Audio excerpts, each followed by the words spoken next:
Well, I think the single most difficult conversations that I've had were when I had to speak to family members, wives, mothers and fathers of veterans that either sacrificed their life or had taken their own lives through suicide. And sitting down with people that clearly are not only deeply missing their loved ones, but continuing to replay in their own mind if they could have done anything differently, and knowing that this was in many ways a failure of a system that I had responsibility for, clearly were the most difficult conversations that I ever had to have.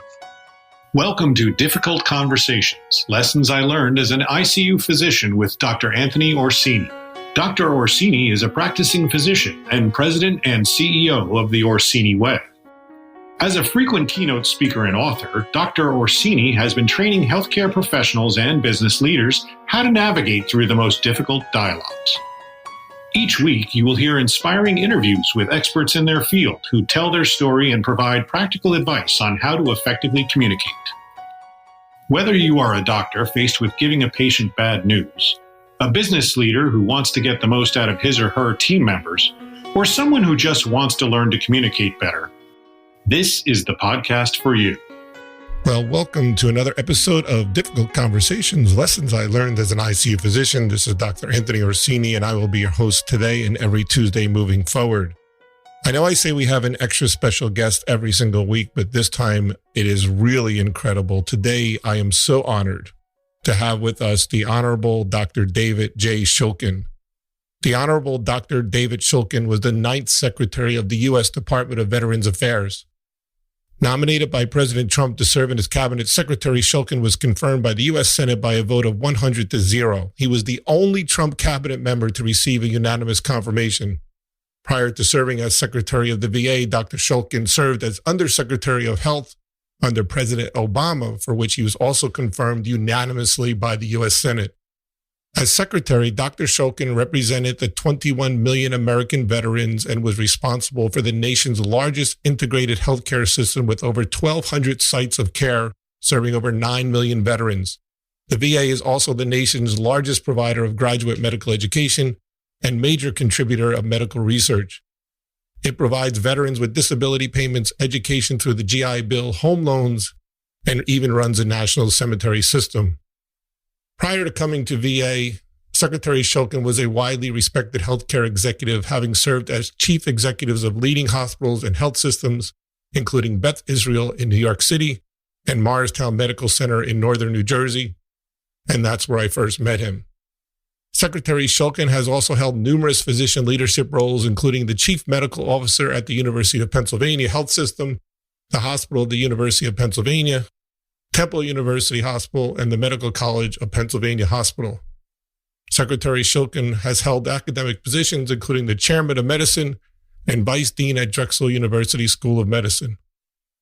Dr. Shulkin received his medical degree from the Medical College of Pennsylvania, his internship at Yale University School of Medicine, and a residency and fellowship in general medicine at the University of Pittsburgh Presbyterian Medical Center. He is board certified in internal medicine and received an advanced training in outcomes research and economics as a Robert Wood Johnson Foundation clinical scholar at the University of Pennsylvania. Over his career, Secretary Shulkin has been named as one of the top 100 physician leaders of hospitals and health systems by Becker's Hospital Review, and one of the 50 most influential physician executives in the country by Modern Healthcare and Modern Physician. He has also previously been named 100 most influential people in American healthcare by Modern Healthcare. Dr. Shulkin is currently the CEO of Shulkin Solutions, a company that provides solutions for a rapidly moving healthcare system. And his recently published book, which we're going to spend a lot of time talking about, is titled, "It Shouldn't Be This Hard to Serve Your Country, Our Broken Government and the Plight of Veterans." And it's an amazing book, and I highly recommend it. Well, welcome, Dr. Shulkin, and I am just so honored to have you here. I'm glad to be with you. So I've been a huge fan, and we have a few things in common. First, I'm a graduate of Philadelphia College of Osteopathic Medicine, and you graduate Medical College of Philadelphia, which is really right down the road. And then in reading your bio, you spent some time at Pennsylvania Hospital, University of Pennsylvania, Drexel, Temple, MCP. And then I also did my residency and fellowship at Thomas Jefferson, which I think you have some ties to also, correct? Yes, that's correct. Right. So after starting my career at NYU, I went to Morristown Medical Center in 2001 and stayed there till 2014. And I believe you were there from 2010 to 2015. Is that correct? Yes, that's correct.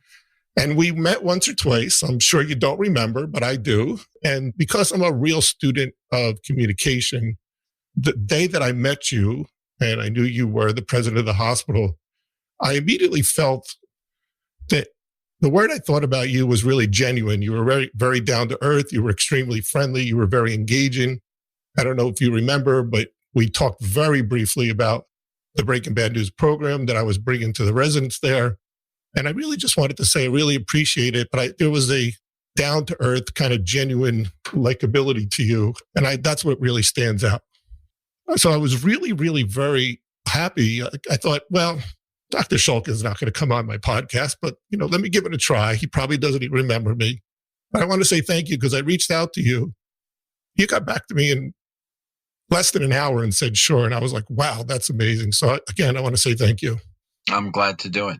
I got a lot of questions and I'll try to honor your time. But my first question is, you've done a lot of medicine. You finished your training, you were a practicing internist, and even when you were at the VA, you still kept seeing patients. And we all go into different avenues of medicine. Some people go into private practice. Some people go into academics. Other people go into leadership. What made you take that path from the very beginning? Because you took that fellowship in economics right away. So is it something that you knew you always wanted to do that led you into the leadership role? No, I think that I did. And what I advise people who come and ask me for career advice is I just followed my instincts and followed my curiosity and allowed myself to explore areas that seemed both interesting and meaningful to me. And I can't say that there was a clear path when I did it. Today, physicians being involved in management or executive positions is certainly increasingly common. But when I finished my training, that was a very unheard of career path. Physicians just didn't go into management positions. And my fellowship directors at the University of Pennsylvania, a very academic program, I remember sat me down and said, listen, I hope the types of things that you're working on and publishing on, sort of the real world applications of economics to the practice of medicine and this new area of understanding cost and quality in healthcare, I hope you enjoy it because you should consider it a hobby, not a professional path. The only real professional path that you should be pursuing is publications, research, and academics. Wow. And I remember acknowledging that, but saying, they may be right, but it really doesn't matter to me. What I'm interested in doing is in applying my knowledge into the real world environment. And I just followed my instincts, and that led to some very, very interesting opportunities for me. And so you go down the leadership role and your career is well documented. We spoke about it in the bio. And I'm going to get right over to maybe perhaps what's going to be the most difficult question for you to answer, maybe not. So you're a physician, you're a healthcare leader, former secretary of the VA. And the title of this podcast is Difficult Conversations. And in those three positions, you must have had a lot of difficult conversations. What do you think is the most difficult conversation that you have had to have in any of those roles? And can you give anybody some advice about is your approach the same? Is your approach different? And how do they differ in each different role that you played? Well, I think the single most difficult conversations that I had were when I had to speak to family members, wives, mothers and fathers of veterans that either sacrificed their life or had taken their own lives through suicide, and sitting down with people that clearly are not only deeply missing their loved ones, but continuing to replay in their own mind if they could have done anything differently, and knowing that this was in many ways a failure of a system that I had responsibility for, clearly were the most difficult conversations that I ever had to have. I can't even imagine how difficult that is. The premise of the whole podcast and what I do is really that, as a neonatologist, having to tell someone that their baby died, and I talk about it in my book, about a conversation that I witnessed between a physician telling someone that their son had died and how badly that went. And I always say that the most difficult conversation I have is telling somebody that their baby's going to die or have continued developmental delay or problem with that. And so there's a lot of misconceptions on how to approach that. And in medicine, I think we continue to train young physicians incorrectly. One of the things that they're being told over and over again, that this is about information. It's about provide as much information as possible to the patient. And although that's important, I think the most important thing is to obtain that relationship and show them that you care and that you're with them. And I guess that's very similar to speaking to a family of a veteran who's passed away. Any advice you can give?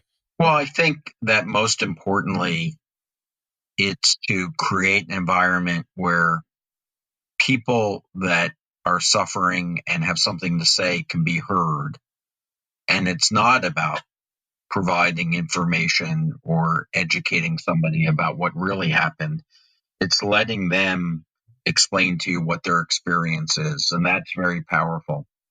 Second thing I would say is that where there is fault in the process, whether it was when I was running private hospitals and I had to sit with families and explain that something happened in the hospital, a medical error happened that led to the harm or death of a family member, or whether it was, as I was describing before, in the VA, where the system let the veteran down. I think saying that you're sorry and acknowledging that more could be done, and that part of the purpose of the conversation is to figure out how this could never happen again, what we could do to prevent it. That's very important.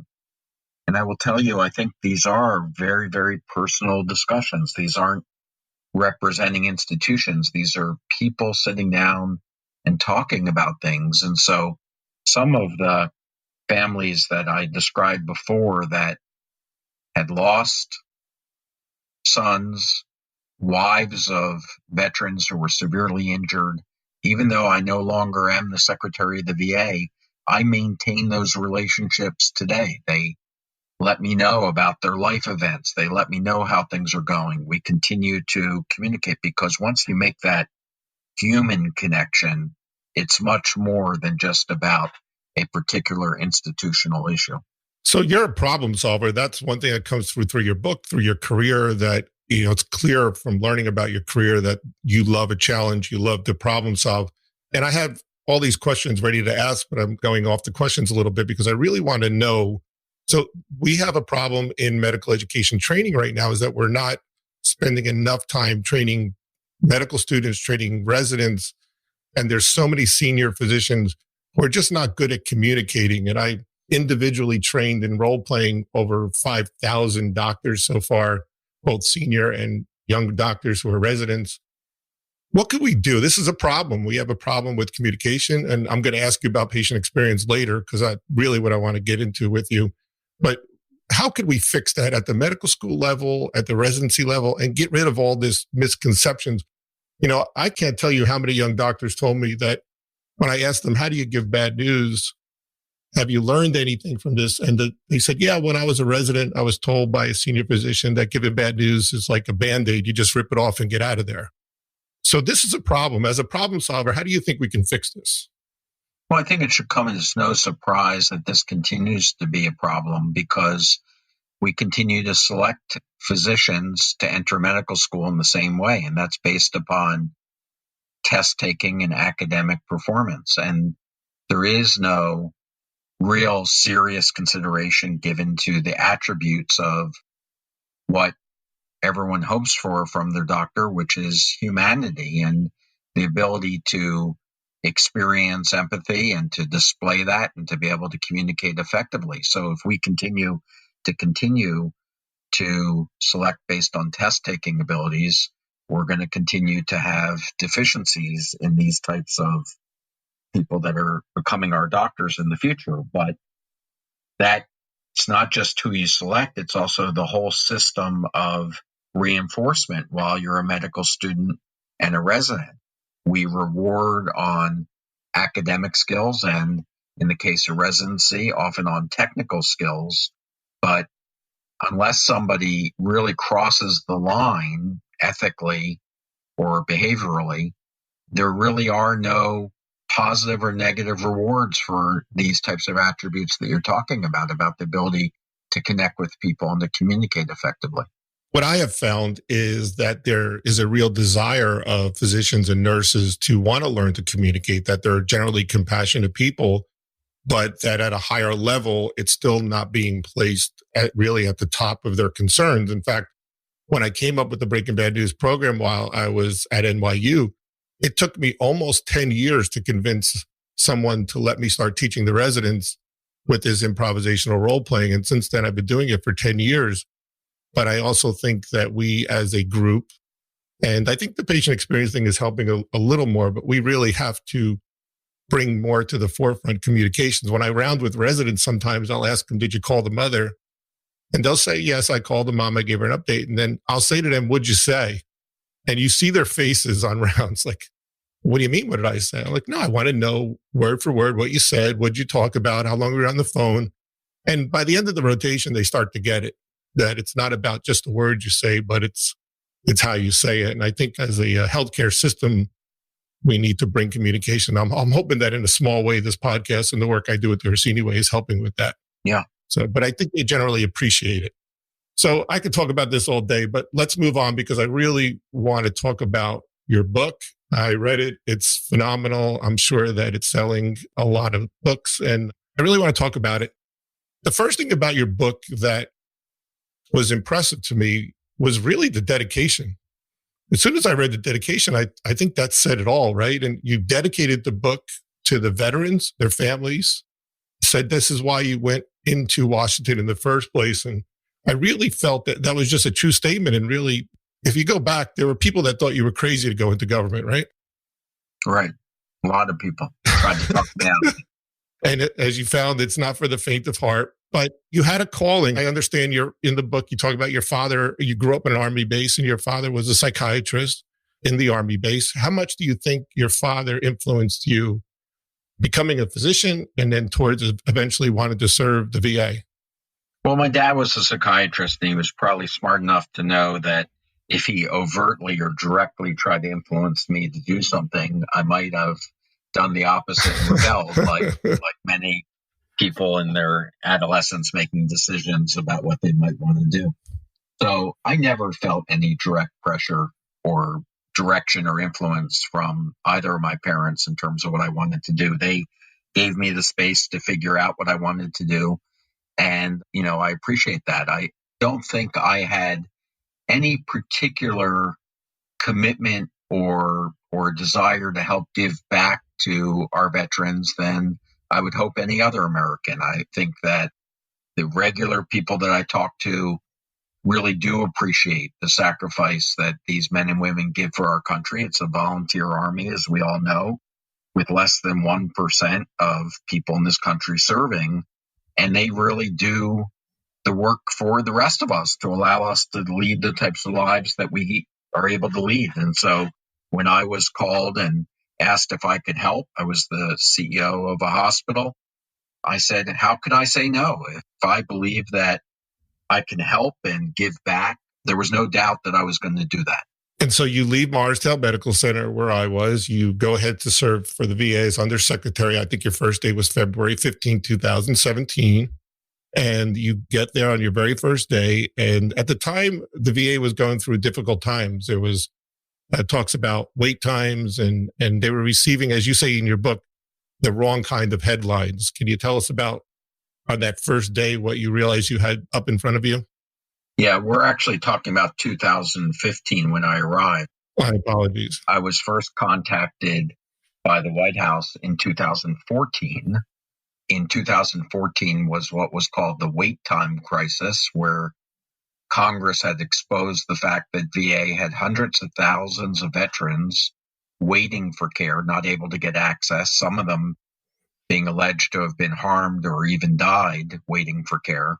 And that was a national story. And I remember sitting there as a citizen reading about it, seeing it on TV and saying, this is really horrible. If there's any group of Americans that deserve better, that deserve, the best that this country can offer in terms of healthcare, it's our veterans, and this shouldn't be happening. And I remember probably saying what so many people say when they see headlines. They say, boy, I wish I could do something, but not thinking that you really ever will have that chance. And then shortly afterwards, the White House called me, and I knew this was my chance. And so that's when I raised my hand to say that I would help. It took about 10 months to get through the vetting process. The head of the VA healthcare system, called the undersecretary, needs to be Senate confirmed.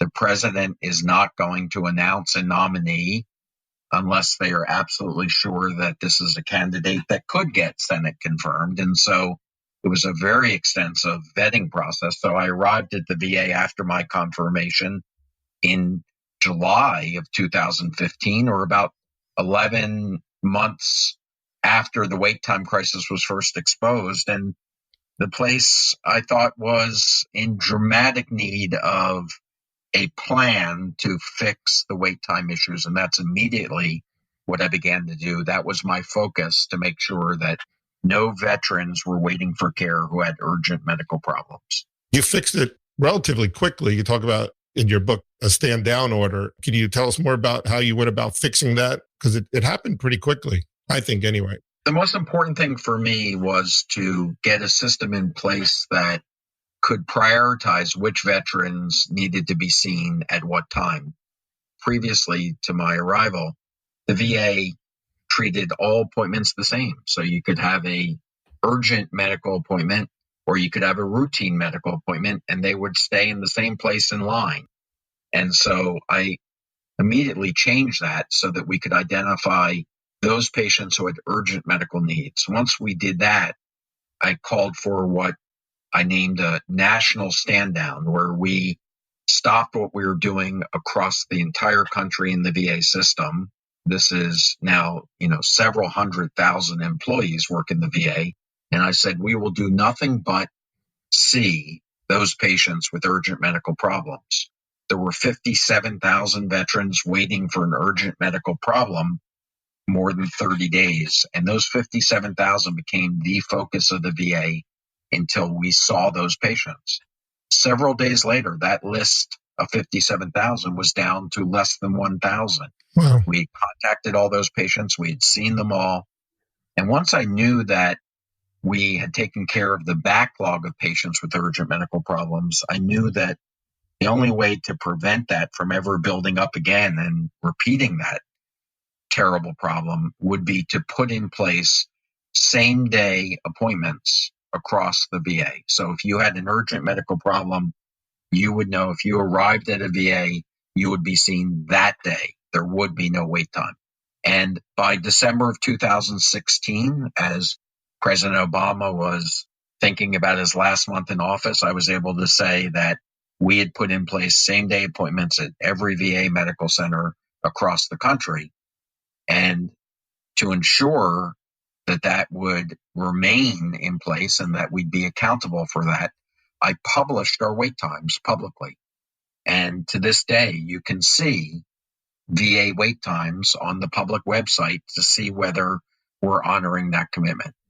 That's fantastic. And yes, and that ties into my patient experience question that I'm waiting to ask. But in the meantime, my next question is the difference. There were very few people, if any, I don't know if you were the only one who really worked in the Obama administration and the Trump administration. It really wasn't very common, correct? No, it was not. I was the only one in the Trump cabinet who had come from the Obama administration. That's what I thought. In your book, you say, I'm not an Obama guy. I'm not a Trump guy. I'm here for the veterans. But it was a very different way that both administrations went about things. Can you tell us the differences and how you were able to switch over to navigate through the two different environments? Well, I like to think that I didn't switch. I like to think that I had a game plan. I felt like I had found a formula for how to begin to address the problems in the VA that had been there for decades, that had spanned administrations, Republican and Democrat, and that I was implementing a plan that not only I believed made sense for veterans, but was showing that it worked. And whether it was a Democratic president or a Republican president, that was the plan I was going to stick with. And what I did, much in line with my academic roots, I published those plans. I wrote in the New England Journal what my plan was to fix access. I talked and gave talks, whether at the National Press Club or on television or in academic journals, about what I was going to do and how I was going to fix it. And I stayed true to that plan. Now, you work in the context of the environment and who your boss is, in this case, the president. And there were some things that were more difficult to get done in the Obama administration than they were in the Trump administration. And there were some things that were more difficult in the Trump administration than the Obama administration. And so you would continually try to adjust. But the most important thing was not to deviate from your principles and not to yield to political pressures, because I believed, much like when I ran a hospital in the private sector like Morristown Medical Center, I was there representing the patients. And this is how I view things as a doctor first.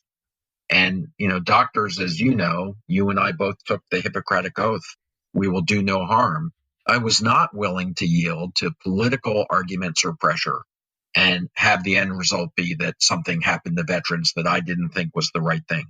And that ultimately led to me no longer being able to operate in the Trump administration, was a difference in political views about what the right thing to do for veterans were.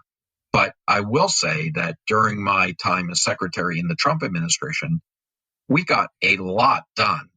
The ability of President Trump to allow me the freedom to do things, to get stuff done and not be bogged down in the traditional ways of doing things, allowed me to get huge improvements done in the VA. We got 11 major bills, all with bipartisan support. There is no other agency in the government under the Trump administration that had that type of bipartisan support, that was able to get so much done through Congress and the White House.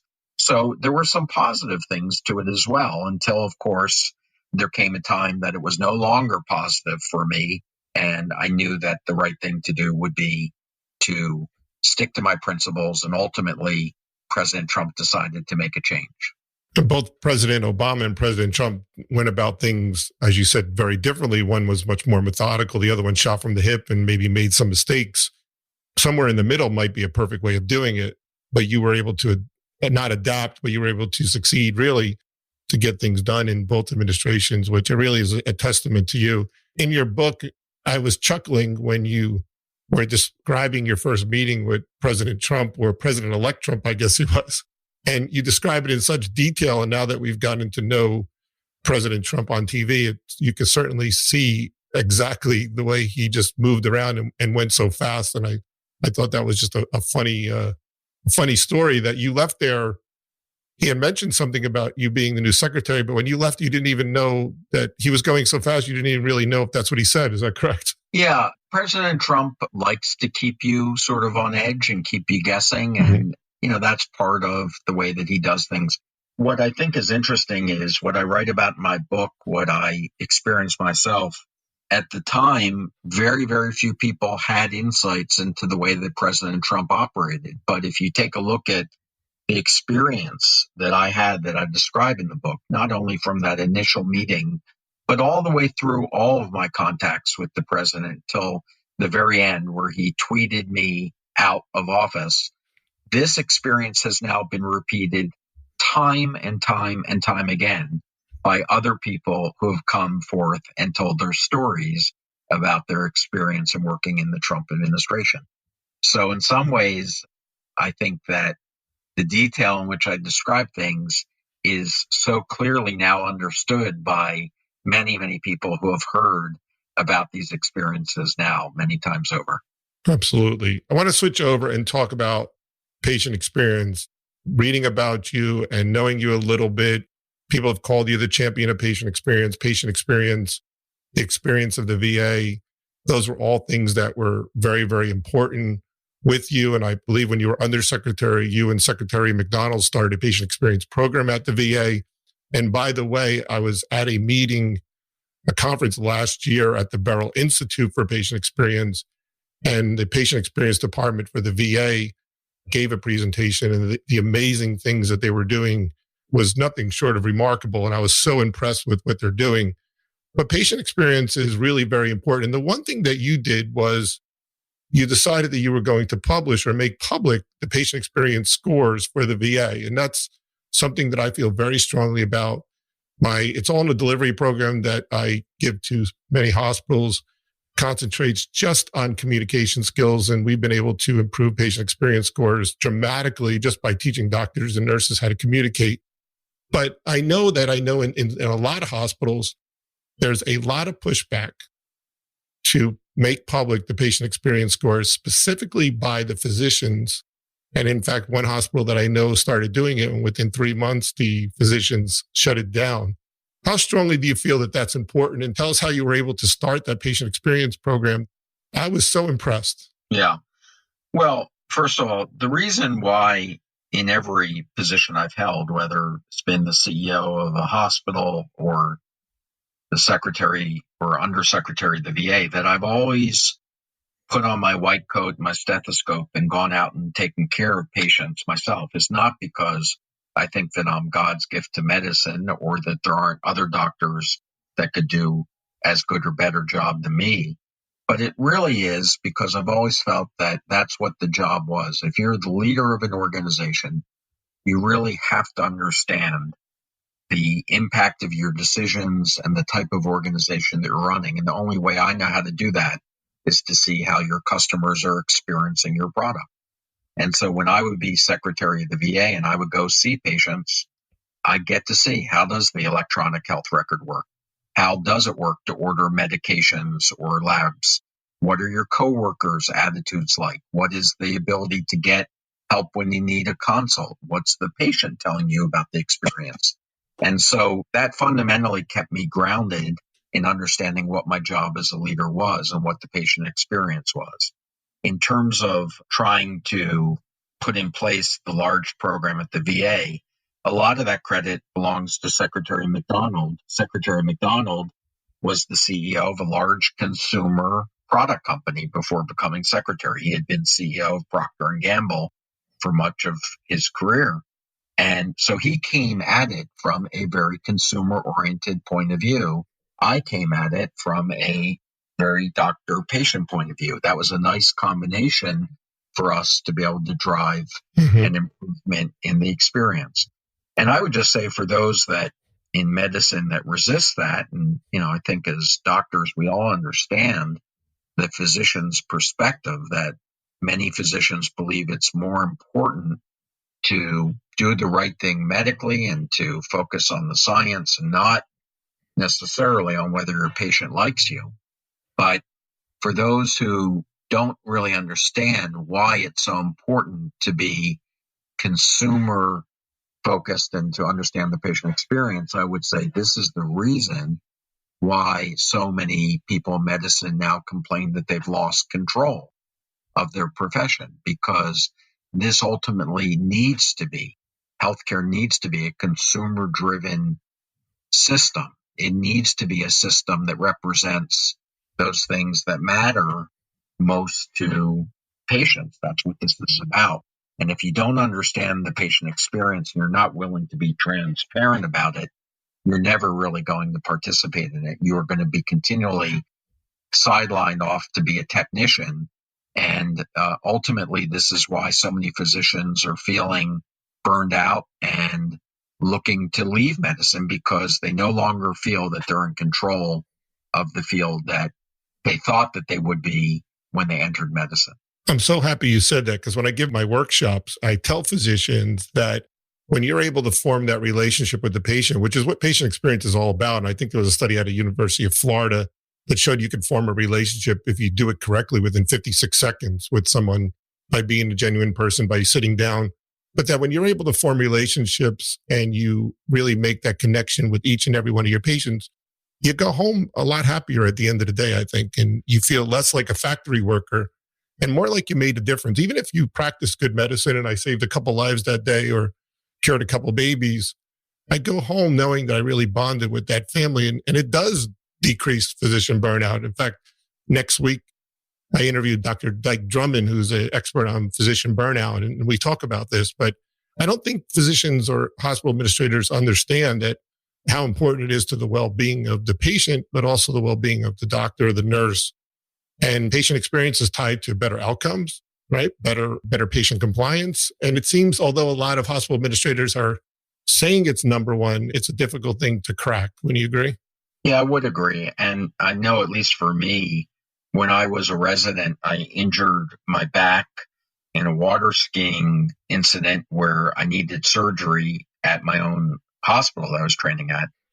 And I got to experience the patient experience personally and see what it was like to deal with a surgeon who was technically very good and had the worst bedside manner I could imagine. Mm-hmm. He would check on me, do his post-op rounds from the doorway. He just didn't even want to step into the room because it probably in his mind would commit him to a longer conversation or having to answer questions or to interact.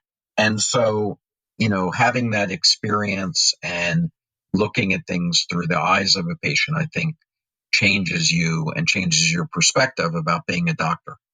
I agree. It gets better for everyone. So I know you have a hard stop coming up soon, and we only have a few minutes left. I want to get just your comment about telemedicine real quickly during COVID crisis, because I'm all about the patient experience and making that connection. You brought telemedicine to the VA, or you at least made it more common, and that helped a lot. Telemedicine is great. It's convenient. It's difficult to form that human interaction with telemedicine. In fact, we're doing some training programs right now for some hospitals to help them with their communication skills so that they can bond a little bit through telemedicine. Do you think telemedicine is here at this level to stay? Or do you think that if we keep doing more and more telemedicine, we're going to miss that relationship?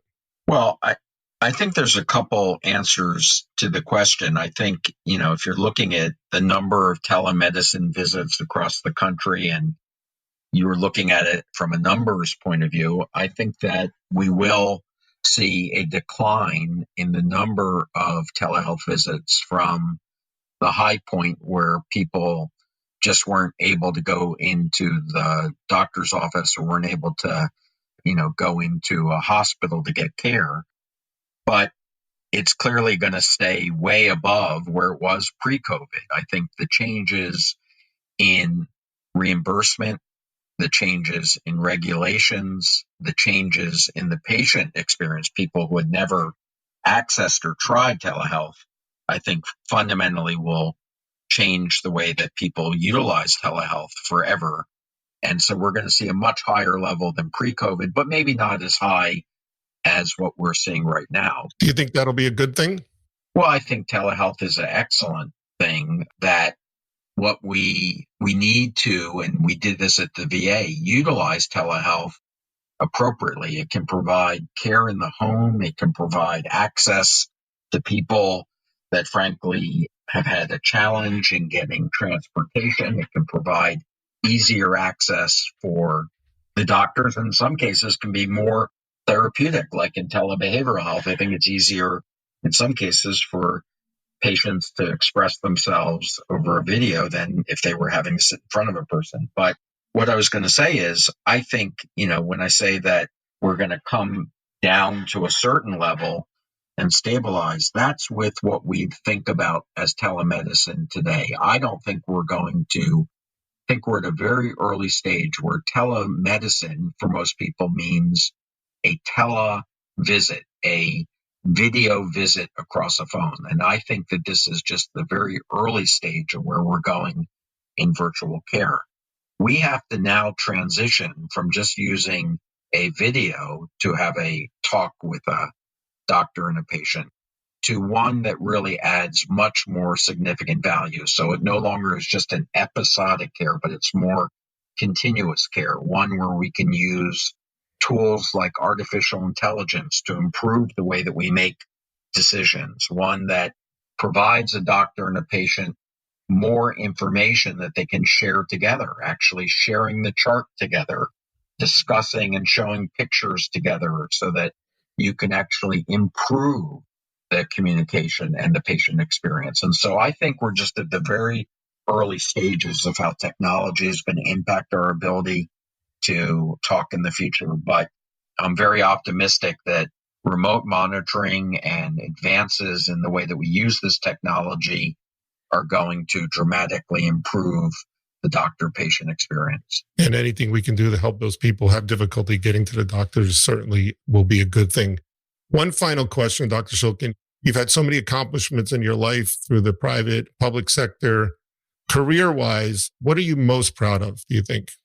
I think there is no doubt that my answer to that are the people that I had a chance to impact their career. And one of the things that's always been important to me has been in being able to be a mentor and in training future leaders in the country. Because when you do a job and you get something done, you feel proud about that. But when you influence somebody's life who goes on and creates their own impact on the world, that's a force multiplier. And so I'm most proud of those people that I had an influence in their life who are now on doing great things and leading organizations of their own. And to me, that's going to be a lasting impact. I can really relate to that when I do my training of other physicians and I teach a young physician how to communicate and how to build relationships. I know that that physician's likely going to have about 200,000 patient interactions in their life. And if I can have a small part in how they treat their patients, it just makes my life meaningful and gets me excited and makes me want to do even more. So I think that's a fantastic answer. My mother always used to tell me, Dr. Shulkin, always leave a place better than you found it. And one thing that comes clear in reading your bio and knowing you and reading your book is that you certainly do that. I want to thank you on behalf of everyone, on behalf of the veterans, for all the work that you've done. You truly make every place better than you found it. And so thank you so much for that. Great. Thank you. If somebody wants to get in touch with you, just do it through Shulkin Solutions. I'd love people to follow me on Twitter at David Shulkin. And then I do have a professional website, shulkinsolutions.com. Fantastic. Thank you so much. And I will share the links with you also on our notes. If you enjoy this podcast, please subscribe. And we're available on Apple, Spotify, and other formats on Google Podcasts. If you need to find more about the Orsini Way, please contact me at www.theorsiniway.com. Dr. Shulkin, I know you have to go. Thank you so much. I am very honored to have you on this podcast, and I hope we can speak again soon. Great. Thank you. Take care. Thank you. If you enjoyed this podcast, please hit the subscribe button and leave a comment and review. To contact Dr. Orsini and his team or to suggest guests for future podcasts, visit us at theorsiniway.com.